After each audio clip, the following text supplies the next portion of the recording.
علیکم و رحمت الله تعالی و برکاته. من خواهرتون از تاجیکستان میخواستم از برنامه خوب شبکه جهانی صالحان سپاسگزاری بیان کنم و به همه شما خدای بزرگواری شبکه‌های توحیدی الله مهربان ثابت دنیا و آخرت و مسیح گرداند و الله مهربان شما را حفظ کند و هرگز بیمار بزرگوارمان سلیمانی را الله مهربان شفای کامل نازل بیاد و حفظشان کند و نگهبانشان باشد و به همه شما خدای بزرگوار شبکه‌های توحیدی ثابت دنیا و آخرت را آرزومندم.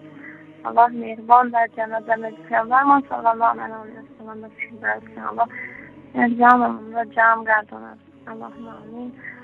جزاک الله خیر از خدای بزرگوار. السلام علیکم و رحمت الله تعالی و برکاته.